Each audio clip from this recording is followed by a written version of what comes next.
Yeah. Yo, what's going on, everyone? What is up?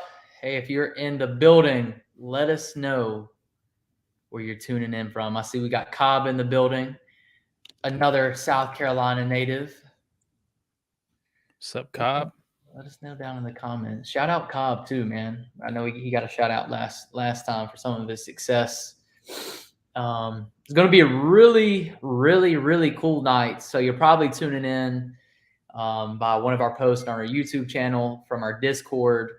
You maybe got an email from us about a very special night. And the man in the building, the man of the hour, just popped on. We're going to bring him in. Here he is. Hey, everybody. What's going on, bro? Look Jordan, at that. What's up? You didn't get the uniform memo. Yeah, bro. It was last minute. Yeah, I decided not to. What's up, man? What's going on, man? We were just filling him in on the man of the hour.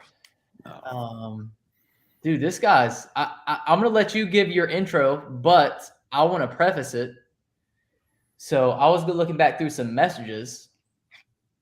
The first time that I reached out to Kevin Black Pearl was back in 2019.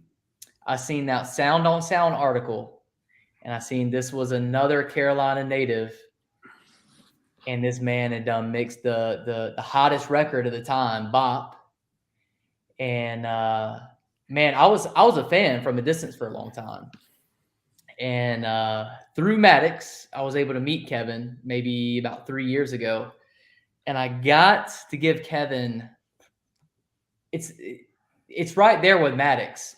I've got to give Kevin's probably one of the, and I don't know if I've ever said this to you in person, Kevin, so I don't mean to make this weird for you in front of all these people, but I would have to give Kevin and Maddox, y'all have got the crown of totally changing my career as a mix engineer. Not to discredit anybody else, but you guys gave me the confidence. I remember leaving Kevin's spot and literally telling every client that came in for probably the next 2 months, I was like, hey, I met DaBaby's engineer, and he also worked on Future, and he also worked on Lil Baby stuff. And I was pumped out of my mind whenever I met this guy. And I'm very grateful for the relationship that we've built, I guess, at this point, about 3 to 4 years now. Yeah. Special shout out to Maddox for plugging us in too. So. Yeah. Representing Carolina. That's right. Well, man, I'm glad that I could be influential in your career. And I think, like any of us out here, we're just being ourselves, and a lot of, people have helped me along the way. So I don't ever mind passing that along to other engineers, or for anybody who's cool. Like, if you're a nice person, I'll talk to you. And I'm glad that we were able to build a friendship through that. And, I can be involved in what you have going on now. So. Yeah, like literally you had no idea who I was. I was looking back at this message. I'm going to pull it back up again. You had no clue who I was. I'm this random kid on Instagram. Mm-hmm. When you text me back, it's like, what do you say? Let me see it. Thanks for the kind words. Come through if you're ever in Charlotte. That was after one text. Yeah. But I mean, that's how I am. Like, that's straight up. If you can catch me, it's not, if I'm up at the studio or something and you right place, right time, I'm come hang out. Yeah. I think, there's been a lot of engineers that I've met like that. I think I met Alex Toomey like that one time. I just reached out to him when I was at AES in New York. And I was there with my partner at the studio now, Danny. And I was just like, hey, man, I'm in New York. He's like, this is the studio address if you're around. We met Mixed by Ali like that, who was mixing Smino's album. I was cool with Smino's engineer. They were like, just come through. And, so for anybody that's out, I don't know if there's people in here listening right now, but for anybody that's out here that's listening, don't be scared to reach out to the people that you like, or the people that you think do a good job, because we're still regular people. And you might catch a jerk here or there, but the majority of us don't get to where we are in the industry, by blowing people off all the time. So, And if they don't answer you, it's probably because they're busy, but it's not because they don't like you or something like that. So yeah, don't ever be scared to talk to people, because like I said, you never know. In a few years, you might be working with the person. There you go. There's your first tip, and we're not even 5 minutes in. My bad, man. I feel like we just missed the whole intro. So, Kevin, man, introduce yourself. Yeah, so I'll let you take it away. I butchered the intro, but I want to let people know how much of an impact Kevin has, like, genuinely had on my career. Like, before I met Kevin, I was not a very confident engineer. And through Maddox and Kevin, that was the biggest piece that you guys gave me as an engineer, of just kind of having that confidence. And I wanted to make that known across the channel here. I think you'll do a little bit better of an intro than I would. So I'll kind of let you take that away. Yeah. Okay. My name's Kevin McCloskey, also known as Black Pearl, and I am a mixing and mastering engineer based out of Charlotte, North Carolina. I also do production, and I do Dolby Atmos mixes now as well. I own a studio. I work for Virginia State University as an adjunct professor there in their sound recording technology program. I'm an avid eater of foods. I'm a traveler. I'm a lover of low pressure adventures and random conversations. And that's kind of me in a nutshell. I've been engineering here now for about, like 18, 19 years. I've been doing it probably full time for the past 10. And I'm 37 now, so I'm not super young, but I'm not too old either. And yeah, I'm glad to be here talking with everybody. So I can't wait to hear some of the questions that everybody has, and just going over whatever it is that everybody want to talk about. Trust me, I'll talk to you all day. It doesn't matter what it's about. So when you started 18 years ago, what was the DAW you were using? Really, I started out with production, so I was using Reason 2. Okay, yeah. And about a year after that, I started using Pro Tools, and I was on Pro Tools 7. Okay. So when it had like the Pro Tools that we see now, if you're using classic mode, it pretty much looks similar once you got to, I think, Pro Tools 8. Yeah. As what we use now. Dark mode looks a little different. But yeah, it was where it was like the all silver Pro Tools. So Gotcha. that's what I started on. Then for maybe another year after that, or a year or two after that, I jumped on Logic, and I used Logic for a few years, and because I was doing a lot more production at the time, so it was easier for me to switch between the two on Logic. So when did you kind of like transition from production into like engineering and doing all that? So that was while I was in college. I always made beats. So I was in the marching band, I was in the drum line, and I kind of got Reason to try to make better sounding like cadences that I could teach the drum line, or writing my own material. And I just happened to start making beats with Reason. I really liked that, and I continued making just tracks, beats. I really wasn't looking to like place anything. And then once I got to college, somebody was like, "Hey man, these sound really good. You should you should make beats." So during that time, people really, if you had an MPC or you had like a chord, like a Triton or a motif or something, you could make beats. But if you're using like in the box DAW stuff, it didn't sound very good, at least compared to those, not like it is now. So I would make these beats, and people also didn't have access to studios. So it's like, I didn't like the way the beats sound, but the ideas were good. And then I couldn't get people to rap or sing on them. So I was like, well, I'll get a microphone on my own. I put it up in my room with like 2 pieces of foam that I got from somewhere. And I used Phantom Power on like a 5-channel mixer, and it was like a $60 condenser mic. And I just started recording. And I went down that rabbit hole of like, well, how do we make it sound like an industry record?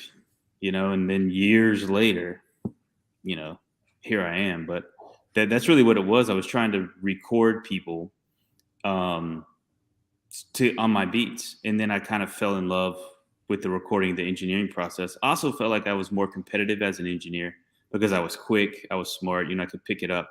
And production is so subjective, if someone, it's hard to tell who's going to like your beats if you're in the right place or not. Whereas engineering, like if you're a good engineer, you can kind of go anywhere with it. And so I figured I can keep producing, but I can have a better in to like deal with major artists, major labels if I was engineering. Mm-hmm. At least if I could do that, I could get in front of those people and then shop my beats. But then I got so busy doing that I didn't have time to make beats anymore. So. And then from that point, fast forward a couple of years later, is that when you kind of linked up with DaBaby? So let's see. Timeline wise, it was about like, 18 years ago. Like 2003, 2004 was kind of when I got really into the production thing. Through 2009, while I was living in Durham, that's when I was still doing production with a little bit of recording. Then I went down to Full Sail, and I did like 6 months down there, dropped out. And then I started doing music and working at a studio full time. After that, I went back. So I had a kid, or the person I was with had got pregnant, and I was leaving before I even knew. So like I had to go back. And so for like the next 9 months, I was trying to figure it out. And I moved to Florida, and I didn't do music at all for a whole year. And when I moved back to North Carolina, that was in 2012. All right. So during this process, and in 2012, I linked up with a mentor that I had in Durham at the time. And I really focused heavy because I was, I'm smart, but I didn't have any degrees or anything like that. So I was doing entry-level jobs, like working for a hotel, being a groundskeeper at an apartment complex. And I was like, look, I don't really have a choice. I got to either go all in on this music and take a risk, or I got to figure out how to climb this maintenance man chain, So once I did that, I moved back to Charlotte in 2013. And when I got there, I linked with this producer, Sean the First, and I started mixing all his artists. So he was doing a ton of beats for everybody, and I was doing mixes for like $60, but I was getting flooded with them. So I just always had this steady flow. I wasn't making a ton of money, but I had work.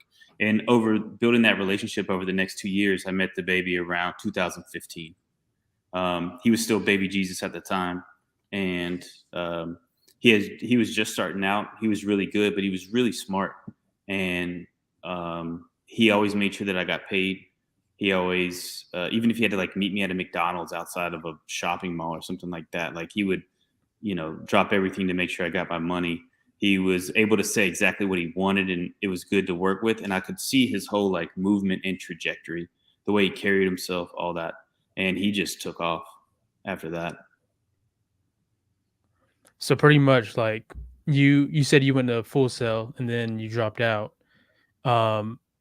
because like, the traditional way, like kids go to school for this and then they get an internship at a studio. And most of the time studios are looking at, if you went to school for recording or anything like that. So like, how did you kind of find your way into studios or just networking and meeting people?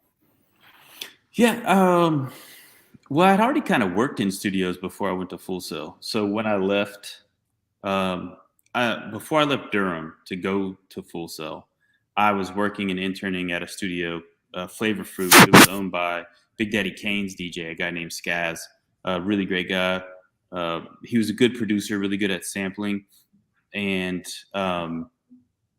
so I kind of had my feet wet. Then when I got to Full Sail, I was really kind of running circles around everybody. And I still didn't know that much, but I knew enough to do it. And so like they kept pushing like, oh, this is how you get an internship. This is how you get an internship. And I was thinking like, well, I'm just paid $70,000 to get an internship, Yeah. And so like that kind of rubbed me the wrong way. And when I left, what I did was I went back to those roots of like saying, okay, well, I know how to get a job at a studio. So I can get a job at a studio in Charlotte, even if I don't get paid any money, like that was my thing. Like, you don't even have to pay me right now. Just let me show you what I can do. I promise you, I got you. Like, I know what I'm doing. And so that's how I kind of got into it around Charlotte. But I always focused on mixing. So one thing that a lot of people don't understand or don't realize is that a lot of the people that work in studios, they're not mixers. Like, they just know how to use Pro Tools. They're pretty good recording engineers. They're usually young guys that were are willing to make themselves available at any time. So like if somebody wants a session at 2 a.m, they'll be like, yeah, I got you. I'll pop up.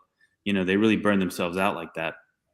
And I mean, it's a grind, it's a hustle in itself. And during that time is when you can get around other engineers. So I kind of was still doing that, but focusing more on mixing because like I understood it.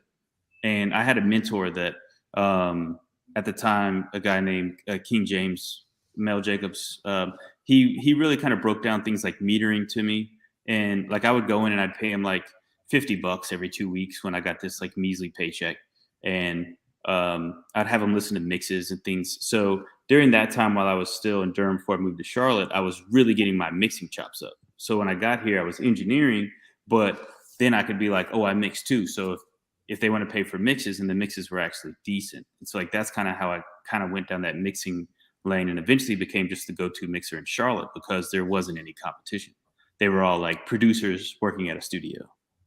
And so I didn't really have to do the whole rat race like in LA or Atlanta or New York, things like that. And it allowed me to, make enough money to continue to be an engineer while getting my bread up. And then during that time, that's when I would branch off and try to network in, Atlanta, or network in LA, network in Miami. And, that worked a little bit better than actually living in those places for me at the time. Okay. So you pretty much didn't have to go to school. Right. That's what I'm taking away from this. I mean, you have to learn. You have to get some education somehow. Yeah. Mixing is like the dark arts. So it's like for anybody that's out there, and someone asks you questions, or you ask a mixer a question, the response 9 times out of 10 was like, it all depends. And that's the most frustrating thing. It's like we're not baking a cake, so I can't give you this list of how to make a song sound good. But what we can do is we can make adjustments each time until we encounter scenarios, develop our ear. It's all kind of like failing until what not to do. But having a good mentor or having a good education basis with people that legitimately do it, and not just somebody that works at a school that's getting paid to do it, but like people that actually mix records, they can like warp speed your trajectory in this. So like in that sense, like, yeah, like I didn't need school at all, but I definitely needed some sort of education. Mm-hmm. Maddox, go ahead and roll the MyAudioAcademy ad. But I think, there was so much there to unpack. I feel like for like the last 5 minutes, I think that's just so key because like, I know for me, like basic background, this video isn't about, me or my story, but I never went to school for it. And I feel like one of the biggest mental roadblocks, like deep down, that was preventing me from like thinking that I would ever become like a great mix engineer or a great engineer, period, was the fact that I never went to school for it. I planned on going to school for it until I, seen how much it's going to cost. And I think that's going to free up a lot of people. Like and I think it's a big mental game too. And just kind of having confidence as an engineer. Right. But you said earlier that your confidence came from just conversating with Maddox and I, just being around us. And, Jordan, to elaborate on that, he didn't spend a significant amount of time with me. Jordan would pop in every few months, if that, so these are like small meetings that you're having, but just having the conversation, it actually, you start to realize that this is doable, I think. And then the confidence comes from there, and it comes from also you honing your skills as a mixer, but having the confidence to say, what, I don't need a school, like a 4-year university. Yeah, that can be cool. Or I don't need a technical school. Yeah, that can be cool. Like I can actually get the real world knowledge, and the information in that in itself can help push you and propel you forward. Yeah, and I think that was the biggest, like one of the biggest reasons why, one, we started the YouTube channel, and then 2, obviously everything that we're doing now on the MyAudioAcademy website. If you're tuning in, you don't know about it, MyAudioAcademy.com. But that is the secret sauce, is like getting around somebody like a Kevin, a Maddox. I know we've got a course even with Prizzy now. You've probably seen some of his stuff. And I don't think it was necessarily like the things that you guys, it wasn't like this secret sauce. I think it was more so like putting in the reps long enough, like putting in the groundwork in the front on the front end by watching and watching bad YouTube videos and like saying, oh, that's probably not going to work, but doing it long enough to where it's like, oh, I think this is kind of how you do it. And then I seen Kevin tweak the compressor just like how I thought I should tweak a compressor. And I was like, oh shoot, he just got he's Grammy nominated and he's got all these plaques on the wall, and he does a compressor just like how I thought I should do a compressor. And like, I think that's really where that confidence came from. And I think that's really the secret sauce for somebody kind of wanting to come up. Yeah.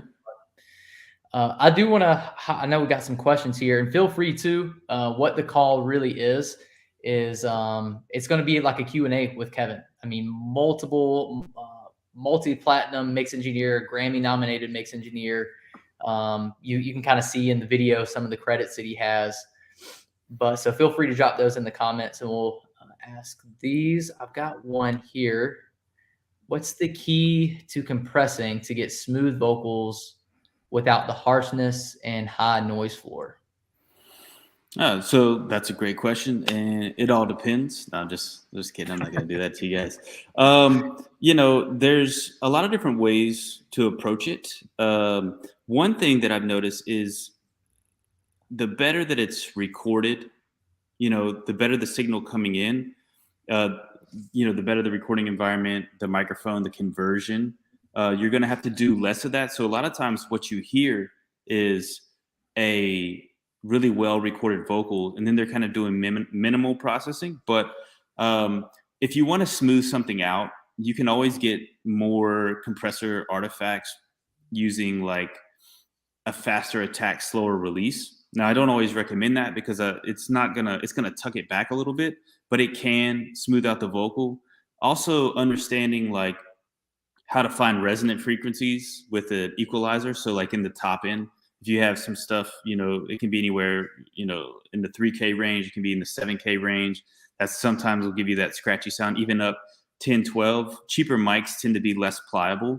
So they're a little bit harder to mix in the top end. So really approaching it in the sense of finding the issues, especially like with an EQ prior, like where maybe the tube's going bad, so it's a little scratchy on top, or it's just like a cheaper condenser, like it's going to be a little sharper.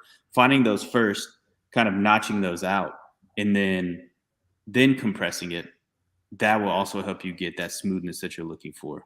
So it's not just always a compression thing. It starts with tracking. If the tracking's not where you want it, we have to find the trouble areas. And then once we find the trouble areas, then we can kind of lock it down with the compression. And then after that, if that doesn't work, do you go through and manually clip gain? Do I? Yeah. I mean, I can. It depends. Mm-hmm. It just really depends on the situation. Okay. But yeah, so another thing we have to do as engineers, it's like we have to get creative. So there may be a situation when it's like that, or like say it's like your S's. Maybe it's just the S's jumping out, and you're like a normal de-esser is not catching it. You might have to try 3 or 4 different de-essers, maybe not in line, but see which one works. Like what is it? The DPR 402 or whatever from Waves. It has a cool de-esser on it, or the 902 or the Massey de-esser. You can try those. Then you can try the de-esser on Melodyne. Like that one sounds great to try to catch those. And if that's not working, you can go in and manually turn down the S's from the clip gain, things like that, and see if that gives you a more natural and kind of helps with those.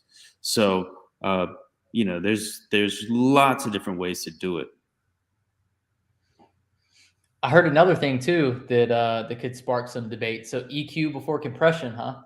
I don't care, man. I put my plugins wherever I want at any point in the chain. Like I might put in the 6th spot, I might put like an LA2A, right? I start from the last insert and go in reverse. Do you really? I'm just saying, like I might, because there's also like you got to think like heavy lifting. If I'm using something that has like a lot of heavy lifting on it, like let's say like a little cheat code plugin I like to use is the CLA Guitars when I have to go really fast, or like if I'm in a tracking session. So I might pop that on like 4th because it's got this EQ curve that I like, and I like an 1176, this FET style compression that it's using, and it has a cool chamber reverb. You just have to turn it all the way down, right? So I might use that, and then I might compress at the end, but then I might jump and throw then a de-esser at the beginning, see if I can catch the de-essing before it hits this like heavy lifting processor, and then maybe do a little EQing. So it's like, ideally you would do kind of inline start to finish, but at a certain point as mixers, we start to recognize what the end result is supposed to sound like and what's going to get us there. So like we might think that this EQ is going to get us there, and then we're like, oh wait, that's not, maybe if I compress a little bit before that, let me scoot this over, then put one before, let me put an 1176 before this EQ and see how it feels, because there's a little bit of fluctuation in amplitude and things like that. So EQ before compression, I don't care either, or sometimes I might not EQ at all, sometimes I might not compress at all. There's absolutely no method to what order I'm going in. Yeah. And just to make sure I heard you right, so CLA Guitars on vocals? Well, I'll put it on. It's like Frank's, man. I put it on everything. All right. CLA Guitars. I thought you said CLA effects. I mean, vocals. No, CLA guitar. I mean, CLA vocal sounds good at the end for sure. It's got like this little polish thing. The problem with the CLA plugins is they have noise in them that you can't get out. So you're always going to deal with that. But they sound great. So like CLA Guitars is great if you need some energy, some cool stuff in guitars. But I would pop it on vocals every now and then, like just a strictly unprocessed vocal, and it'll give you like a really quick EQ'd vocal sound, and then you have to make adjustments to it. But I don't put any of like the reamping on, so like none of the crunch, but it does a good job of like shaping a vocal to where it sounds good in the mix really quickly. And because especially if you're a studio engineer, time is money and you don't want to hold people up. So I don't use it typically in a mix setting anymore, but at a certain time, like it was super easy to pop that on and just kind of adjust the delay and chamber, I'd bring them all the way down, and the width, bring it all the way down or turn it off. And you kind of like where it stays at, you just have to adjust the gain, but you'll realize like, oh, this has somewhat of an industry-ish sound, in my opinion, when I heard it. And that was a good spot for me to work off of in those very like crunch moments. Because in the studio, people are like, I just need 2 hours. I got to do 6 songs, 2 hours. We need them mixed and mastered, ready to go. It's going to be a hit. This is it, bro. Our livelihood rests on these 2 hours. We have $120 to our name, Yeah, I remember you were telling us about some projects you had to work on. You had some crazy deadlines. Yeah, messing around with DaBaby. That's my dude. John is a great dude, but man, he would run it to the absolute like last minute. We mixed that Kirk album, and he came over at like 3 p.m, and we were done by 1 or 2 a.m. We just did. It was wild. We just mixed, and I wasn't pleased. I mean, it is what it is, but that's one way that I really learned that it's not always about us, and it's not always about this perfectness of what we're trying to do. It's like that album went #1. Mm-hmm. There's still, Bop got Grammy nominated. I mean, on the album before, Suge was really high up there too. It's like 5 or 6 times platinum. Now Bop's 5 or 6 times platinum. So it's like everything that you think that this process has to be, it doesn't. You just have to get the work done. Other times when people would give me time to do it, I thought it'd turn out much better. It's all good. But even when they don't, like, that's what separates the people that do this for real and don't. Like, can you do it in half an hour, an hour, because somebody's going to do it in that time, So I would want it to be me. Yeah. And if I'm remembering right, I've got a video that's in the vault that nobody has access to of you actually breaking down Bop, and that did have CLA Guitars on it. Yeah. So on those situations, Shout out to Waves Audio, by the way. Yeah. Let's go ahead and hit the comments. I know it's a little crazy right now. So that's a controversial thing, but hey, you can say what you want to about Waves and all this, but this is a very this business is changing a lot, and they do make plugins, and they have made plugins for a long time that are just staples in the digital space. So there's definitely been some things that I've consistently used for Waves throughout my career, and so shout out for them for some dope plugins. But yeah, that one, like on Bop, a lot of those I popped that on there because that was one of the things that I did a lot when I was recording John and doing a lot, on these Baby Jesus and DaBaby stuff. Like he'd come in, he'd record, and I just would have it rolling. And everybody gets demoitis, so like that might be easy on my chain. It'd be like a de-esser, then like a 1176, and no de-esser. Then I'd put the CLA guitars.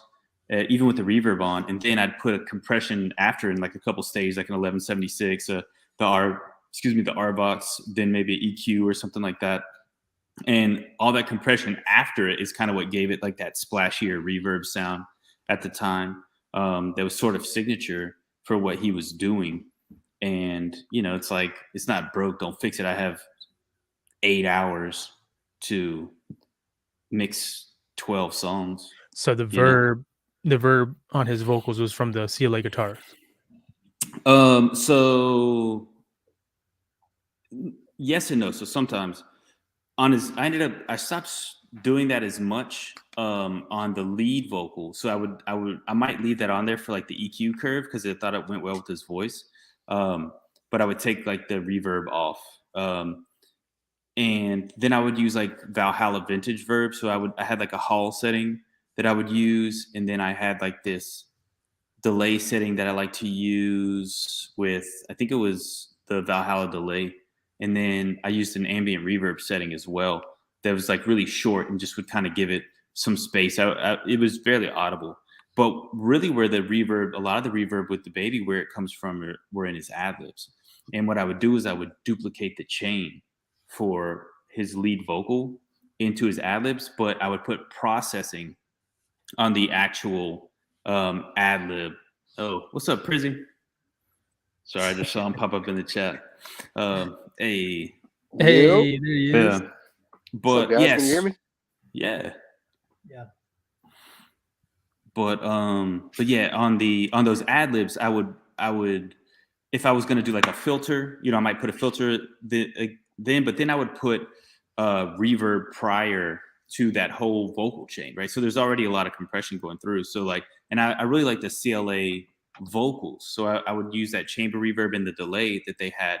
So it would be like, you got your ad-libs, then I'd put that CLA vocals and maybe like a little filter, EQ filter, like the SSL EQ or something like that. And then I would run that with the reverb and delay going through the lead vocal chain. And so every time he hits, you would hear that vocal and then it would throw everything else after it. And it's just kind of gave it that big, and he'd hit the vocals real hard. So like the way it always would hit the compressor, it would want to bring everything up. And that was kind of the sound that got me, there. So a lot of the DaBaby's reverb was really in those ad-libs that he was doing all the time. It wasn't as much in the lead vocal.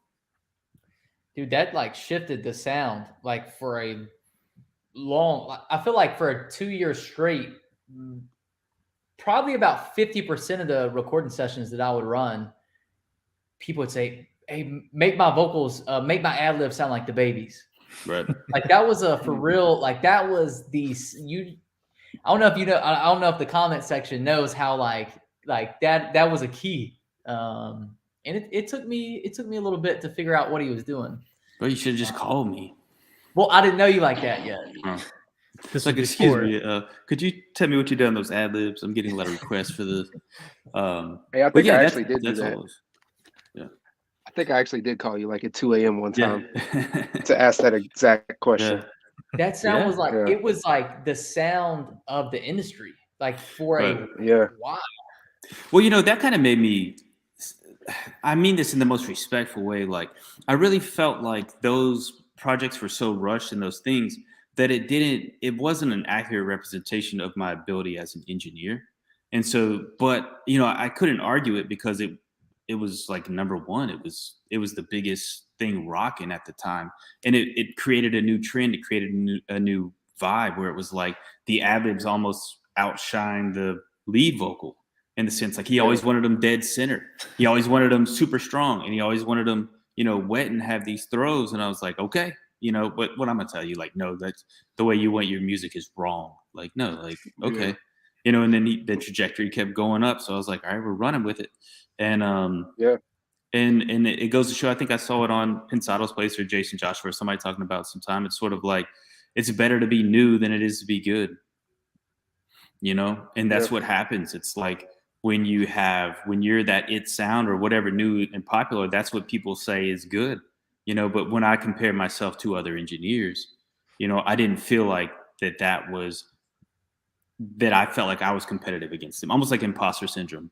But the good thing was I could actually mix. So the projects that I got after, like the stuff I was doing for Russian, like those were always really great recorded projects and really cool sounding stuff. So, you know, I was working, you know, on these Juice WRLD and WRLD records that were really big, you know, and so I at least got a chance to kind of like show what I could do after. It wasn't just like a one-hit wonder. So yeah, I do see we got some comments too, or some questions. Let's see. What's the best way to get your foot in the door with a good engineer? Okay, so I'm going to assume that you're talking about like an engineer to learn under. Probably so. That was maybe about five or 10 minutes ago, I think. Okay, so yeah, I mean, if you're talking about as an artist finding an engineer to work with, you just got to pay him. You know, you got to find somebody that, you know, at a good studio that has a good track record, you know, and their price is their price. But if we're talking about like to find an engineer to learn, like there's lots of different ways. I wouldn't hesitate to cold DM people, right? So engineers, we love to typically talk shop. You need to know your stuff though. So you can't go to an engineer and be like, oh, can you teach me how to mix vocals, right? We're going to, you know, no one's going to really tell you. It all depends, you know. You just keep trying it. Right. You'll figure it out type stuff. But if you come to somebody and you're like, hey, man, I've been mixing these vocals. I'm really having you know, I'm a little bit confused about like the compression characteristics of effect compressors versus an opto compressor or, you know, or a VCA compressor, you know, like when's the best time to use those type situation? Then we might say, okay, you know, like, well, is it fast rap or is it more legato, you know, singing, things like that. And then you're like, okay, well, this is the scenario. And you're like, well, you know, for a ballad vocal, like you might be more inclined to use something like an LA2A, an opto compressor, something that has a little bit slower release. Versus if it's like really choppy, you may want to use effect compressor, you know, or even a VCA where you can control the release a little bit better, and you can cater that more towards, you know, the cadence of or, you know, of the song. And so like if you're approaching an engineer, asking good questions, getting good feedback, that's how you build a relationship with them. That's one way. You can find another engineers that just like to shoot the stuff. I don't know if we can cuss on here. So like shoot the shit stuff. But you know, you might catch somebody like me, like where, you know, I'm not a coffee guy, but I'll grab a beer with you. It's like, oh, I'm in Charlotte. I'd love to buy you a drink. You know, you can meet an engineer like that. And everybody has their own thing, and it's really just right place or right time. But what I would do is I would reach out to people, see who responds, and don't get upset when people don't. You know, it's nothing against you. So, and don't let that stop you from reaching out to the next person, You know. But if you're looking for it all in one spot, you know where to go. I'm a tag our guy Mixed by Tay. I know he's in the chat. I know he's got a question too that we're going to jump to. Yeah, we got a totally free Discord down in the description as well. It's got some good discussions in there too. Mm-hmm. I will say every now and then I glance over and I'm like, oh, hold on. Shout out to the active guys. It's like the CNN for mixers. Man, I gotta check it out, man. I'm not up on Discord yet. Come through. Oh, yeah. We got the channel. All you need is one channel, man. Yeah, for sure. Yeah. And the cool thing is like, you know, hopefully that these engineers, they understand, but like just having access in real time to engineers like this, like, you know, Prizzy's like the hottest thing walking right now. You know, Maddox is super dope. You know, Jordan is the most handsome engineer that you guys are ever going to meet. And by far. It's like, man, if I had something like this where I actually had access to people, it'd be so much different, I think. Because I would have talked people's heads. I would ask all kind of questions. Yeah. And I know Tay gave us a shout out here too. Tay also had a question that I want to pull up here too. I think this is a really, really cool question, important question. How do you know when your mix is finished? That's a good question. So there's a couple different ways to look at it. You talk to some people, the mix is finished when the money runs out. You know, if you're a professional engineer, if you're still trying to, you know, learn and get your feet wet, it comes with that confidence that Jordan talks about. Because what we tend to do is over listen. We pick things apart. You know, if you listen to a song 100 times, you're going to find things wrong with it. So you just kind of have to go, you know, think about what your end result needs to be. An easy way is to use reference mixes. So before you get comfortable, I don't like to use reference mixes too much anymore, because it will kind of shape the way I'm mixing a little too much. But if you can use them, say you pick 3 mixes and you have your mix, you need to be within range of that, right? So are your drums or your bass competitive with that? That's first and foremost, right? I think who said that? Joshua says that the legitimacy is in the bass, you know, or in the low Dave, end. the credibility is in the low end. Yeah, credibility is in the low end, right? So that's what's going to separate your professional mixers from the people that aren't doing it, is being able to nail the low end, but the money's in the top end, right? And being able, you know, to kind of really put that polish and that sparkle on it. But if you can get the low end right, so if you're making sure that that's good, and then you're listening to your vocals, like the vocal level is, you know, does it sound good? Does it sound finished enough, competitive enough? Because it's a lot of things are preferential, right? So if we keep making these preferential changes, we're going to beat ourselves into the dirt. You know, I don't know how much these guys mix, but I would assume that, you know, we might do on average, you know, 5 to 10 mixes a week, you know, so that can be anywhere from 200 to 500 mixes a year, you know, depending on the workload. And if we're being too tedious and overpicking everything, like we'll never be able to meet deadlines. We'll never be able to finish it. So you just kind of have to have that confidence that, okay, I'm within range of these other 2 or 3 records that are similar in vibe and genre and things like that. And then a good thing to do is be okay with it, and then let the artist tell you that it's done. You know, you don't have to tell them it's done, because what will happen is you'll kind of overdo it, and then they'll be like, yeah, it sounds great, but you're kind of getting away from the reference, and we want it to sound like the reference. You're like, well, there went 6 hours, you know? Mm-hmm. So don't be scared to be okay with where it's at, and then let them tell you, you know, if they need changes to it, because you're going to find out it's not going to be like, I hate this mix. It's usually like, oh, the ad-libs are, you know, a little loud, or can we bring the snare back? And then it's like, okay, well, they're making the decisions for you, and then it's a little bit easier. Yeah. True that. I always use notes to finish my mix. When the client says it's Can I add something? I'm done. Yeah, can I add something to this as a mixer? When you send out V1, they're gonna have notes anyways.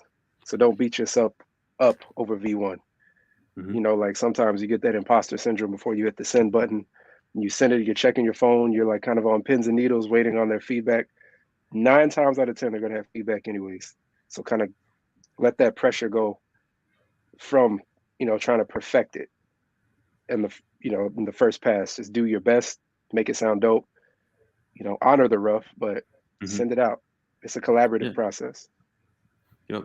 Just do it, you know, it's all right. It's probably a lot better than you think it is, you know? Yeah. I've never came into a situation where I sent a version of a mix in, and the first thing they said was like, you're not the right mixer for us. We're using somebody else. You know, I'm not saying that hasn't happened. I'm sure it's happened to people before, but it's, you know, if you're having an issue after like the 4th or 5th revision and you guys aren't on the same page at all, then you have a problem. But usually it's like the first one is your version, what you think is competitive and sounds good, how you would want to hear the record. And then the next ones are how they make that their record. Right. And then you kind of go back and forth. And it's like you think broad to small. So each, you know, you kind of got these changes and you're doing these. And then the next ones are like, you know, turn the reverb tail down at 230 at half dB. And you're just like, oh my God, you know, things like that. So, you know, just have the confidence in yourself to just put it out there. Like you said, throw that V1 out there. Yeah. So you guys at your level, I know you kind of hit on it a little bit, Kevin. Have you ever got like an email back, like I would say like in the last couple of years or so, where it's like, nah, this just isn't what we were looking for? Yep. Yeah. Hurts my feelings. Hope they fall down and get a bruise. Man, like, I'll be honest, like, it's been a little bit since I've got one of those, but I remember on the come up, man, like if I got 2 of those in like a couple months, I would really get in my head and I would be like, dude, I suck. Yeah. And I think that was a mental game. And I was like, man, like, am I just that bad? So you guys have had that happen too. Okay. Yeah. Happens Not to everybody. not often, but it will happen. And the one thing that I've noticed that it happens with, like, I'll work out a project and kind of go back and forth on revisions with an artist, right? So in the industry, it's not always the same person you deal with. So sometimes you might deal with artists, sometimes it's with producers, and then sometimes it's with A&Rs, you know. And you're getting all these things from different directions, and I'm not ever sure who kind of has the final say so. But and every situation is different. But I ran into a situation where I had mixed this whole project out of Def Jam for an artist, and everything was good, and they liked it. And the artist gave me all these notes, and we were going back and forth. He was actually kind of bounced around from Charlotte. He was dating a girl that lived out here, so we were hands-on, which I don't normally do. But like, we really kind of worked it out. And then his management got a hold of it, and they picked it apart. And then they gave me, like, on 12 songs, they gave me like 20, 30 pages of revisions. And I did everything that they asked for. And then they were like, yeah, I don't think this is working out, you know? And, you know, of course that hurt my feelings because I liked the artist and everything was cool with the artist. So I didn't understand like what really happened. But, you know, that one cost the full mix fee too. You know, so at least I got paid on it. And they kept like 1 or 2 of my mixes on there. But when I went back and I listened to like the actual mixes versus my mixes, I liked mine better on a lot of them.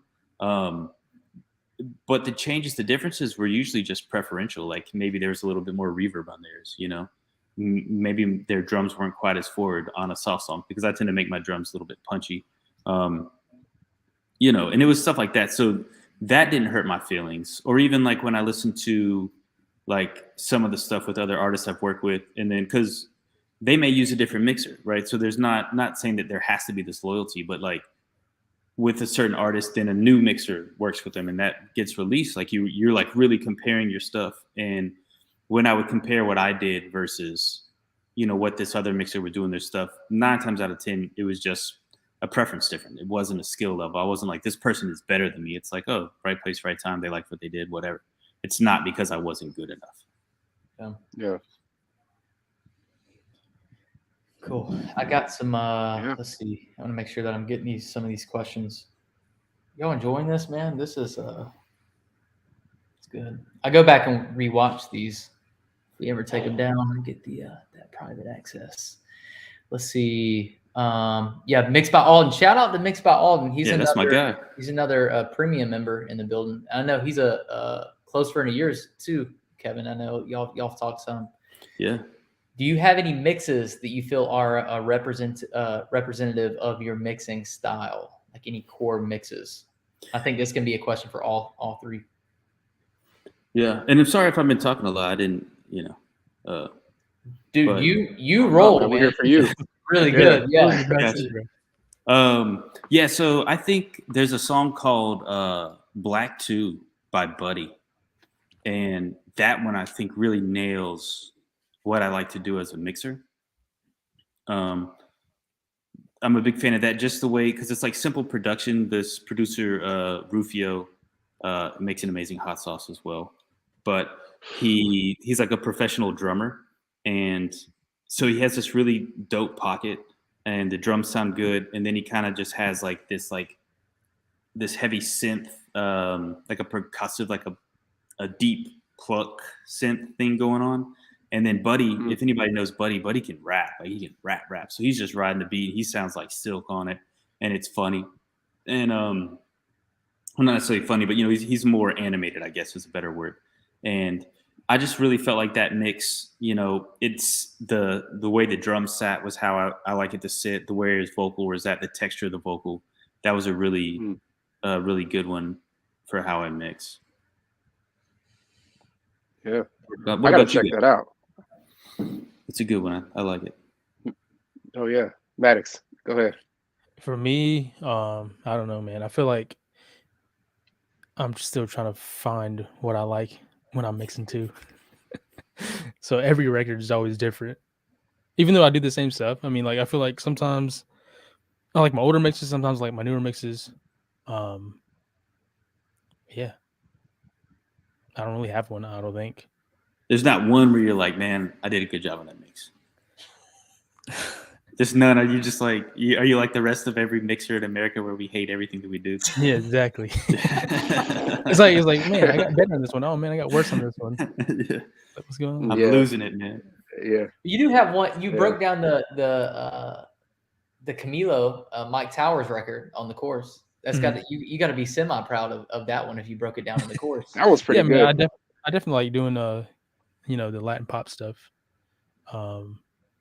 I like doing. I mean, I've worked with this one girl. She's from DMV area, indie artist. Her name's Talia Falcon. I really like working on her stuff. It's like pop, R&B ish. So some of that stuff's pretty cool. Nice. Fire. Shoot, for me, I might have the same answer as Maddox on this one. I feel like every time I do a mix, I broke new ground, but it's rarely true, but I feel it every time, you know? So I won't even say R&B. I don't know. I don't think I have one either. I don't think I have anything that like 100% represents my style. Maybe that's a good thing. Maybe that's a bad thing. I try to like insert as little as me, you know, as possible out the gate, and parts of me just kind of end up in it. You know what I mean? But I definitely try to think about the client when I'm mixing, especially right now. I will say that you did just get a Grammy for Hours and Hours by Money Long. As you know, kind of. Hey, I think that's your sound right there. That is a situation that I definitely get to do my thing, but I can't say I consciously do it. I just kind of black out and just push buttons till it sounds good, you know, and it seems to be working. Well, the world must have thought it sounded pretty good. He took the dub. But and real quick too, I want to just kind of shout out some of the people who are live in here.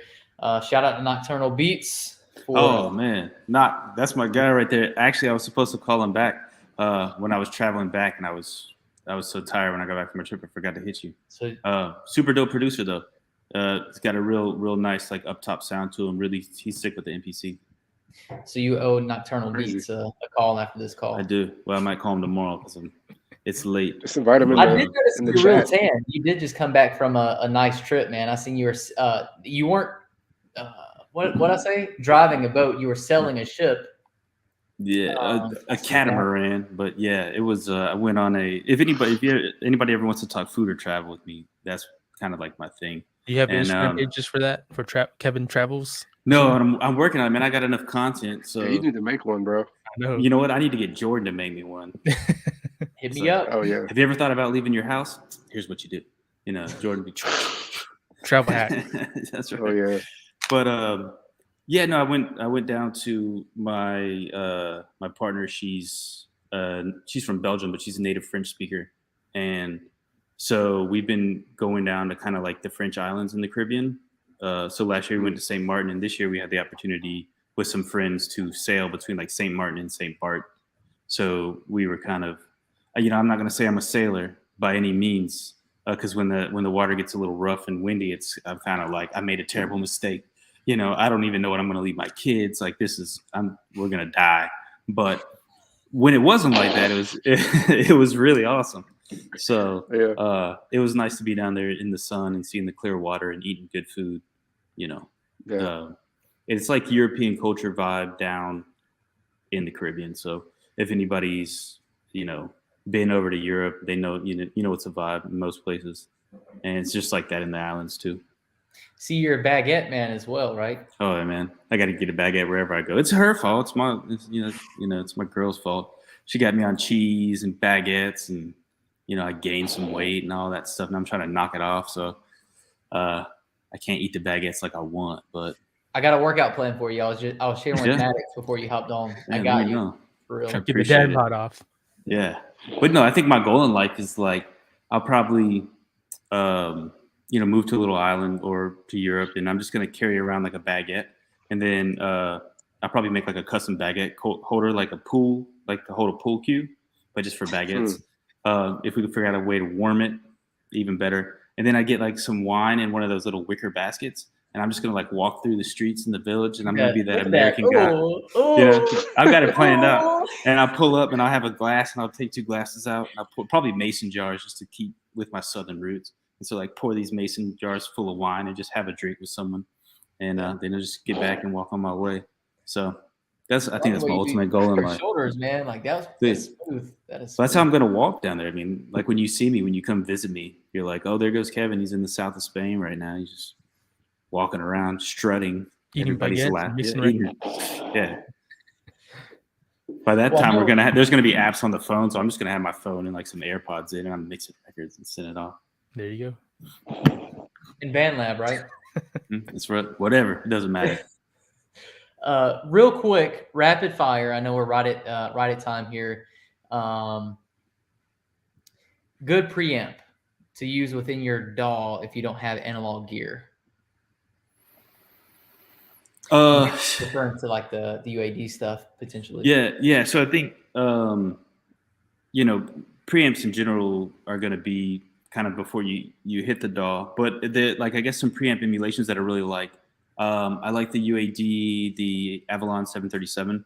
So I think that does a good job of having like a typical Avalon sound. So it's a little, kind of like a little bit smooth, little silkier sound to it. It sounds really good. I do like the Neve stuff that they have, but I like the like 88RS channel from Neve. If you're on the plugin alliance stuff, you can try like the AMEC channel strip that they have. That one's going to impart some color. It'll give you some cool stuff. But really, if I was to go with like maybe one, preamp in the box, it would probably be that Avalon 737 from UAD, because I just think you're going to get a really different change in character in a good way, especially as a mixer. Like anybody that's used like an Avalon and a Neumann mic, especially a U87, they're super easy to mix. They're very pliable. They work with like 95% of people. So I think that would be a good one to try out. Cool. And I think this will be the last question of the night from our guy Cobb. Hey. Yeah, man. Yeah, he's been up to the spot.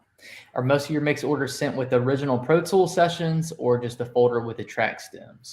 Both. It doesn't. A lot of producers won't use Pro Tools. They use like Logic, they use Ableton or FL. But what will happen is when a producer is really hands-on with an artist, like they may bring it into the actual beat session.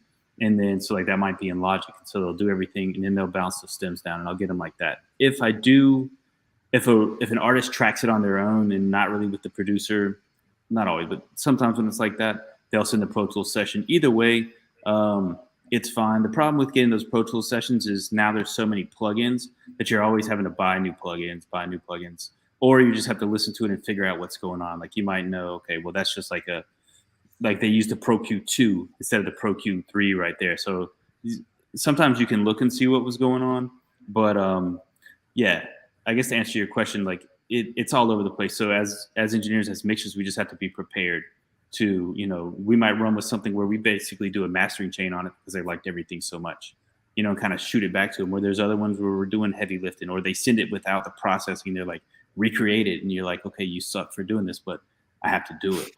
And don't ever do those. Yeah. So it's, like, send me the rough. Yes. How it was. Can you bounce the 2-track? I need it as a reference. Well, we can't hop off of this without doing a little something. So we kind of talked a lot of mindset. You've learned a lot about the process, the philosophy, the preamps. We walked through, how to land, how to navigate the music industry. But this Saturday, we got the full exclusive Black Pearl course coming.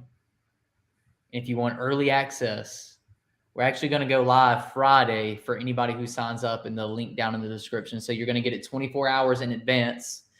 We also have an option to where you can get the full 12 months in there as well. But if you want the full course, I'm going to give you a quick tease and we're going to hop off.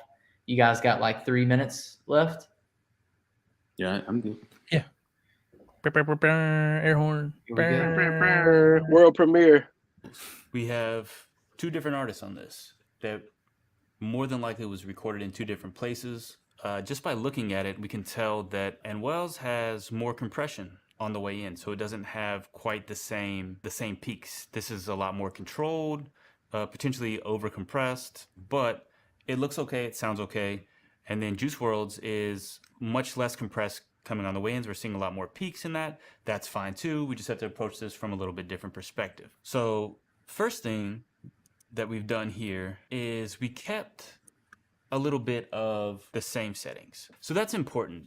Things like vocal effects, like reverb choices, delays, those kind of things, if you really start switching those up, will drastically affect the overall sound of the mix. In-studio engineers typically do a good job if they're working with the producer and with the artist to catch the vibe. So we always have to keep in mind the vibe. What's the vibe of this? So if it's a wet vocal with like splashy type delays and, a long chamber reverb, we don't want to switch that up to super dry. Now we can do something, maybe dial it back if it's too much, but we really need to respect the general direction, unless they're just like, hey, do whatever you want to do.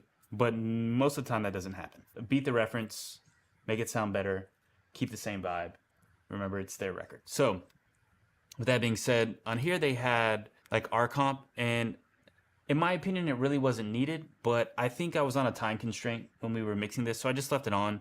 I doubt it's doing much, so with a 1.8 ratio, it's got a mildly fast attack, but remember, it's already compressed on the way in, we can tell by the WAV files, so let's see how much it's doing. No me ame, no me llame, no me reclame, no me llame, baby, yo te llamo, que si nos vamos en sentimiento nos peleamos. I'm going to leave it on. And that's it before we get copyright issues.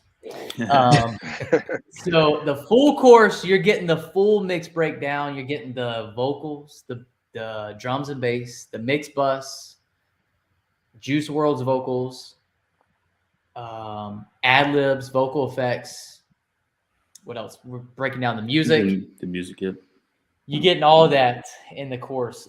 So definitely a lot of philosophy, like you've seen in the front end. I think that's one of the key things that a lot of people don't really teach, that you don't really get to pick up from YouTube tip and trick videos. You really don't understand like the reason why engineers are doing certain things a certain way. I feel like this course is going to be really, really incredible to learn not only how to like think technically, but really how to think like a Grammy nominated multi-platinum engineer. And the course is crazy. If you want early access to it, like I said, we've linked it down in the description, and you can see the actual promo clip of Kevin's, nice aura and his promotion for the course. It's a good description, man. But yeah, we've had some stuff come through. We've had some comments come through. I know it's been cool. It's been cool. So if this is for you, it may not be for everybody. You may have got what you wanted, just kind of tuning into the Q&A. That's cool too. Definitely be sure to check out our free Discord as well, to where, we may get Kevin in there here soon. It sounds like he may be hopping on Discord. Ooh, once I figured out what Discord is, I'm there. We got you. We'll do a masterclass with you. But Yeah. and Tay said that song's huge right now in the Latin world. Hey, let's go. But, But yeah, thank you for having me, man. It was awesome coming on here and talking with everybody. But outside of the course, obviously that's a big thing. Like what's like the best way for like, man, this Kevin is a cool dude. This is my European baguette mix engineer. I love everything about the way the guy, his shoulder strut from, learning how to navigate the music industry. What's like the best way to follow you? Just Instagram. So Black Pearl Mixed It. You can hit me up. You could just say you're in the Q&A. for MyAudioAcademy, things like that. I'll talk to you. If I don't, it's not because I don't want to. It's just there's always a lot going on. So, but I do try to respond to people. Just don't hit me and be like, hey, because then I don't know, Yo. Yeah. Oh yeah. Yeah. You can just say, hey, yeah. So, but yeah, just Black Pro mixed it on IG. Well, cool. I think that wraps up the night. Closing kind of right at time. We appreciate you kind of hanging on for an extra few minutes. And yeah, man, hit the Discord. Kevin, we're gonna get Kevin in there. Obviously, Prizzy, Maddox. Then I'm in there with whatever I can add as well. So hopefully you guys have enjoyed that as much as I did. And we'll catch you here soon. Yeah. Thanks, guys. Peace.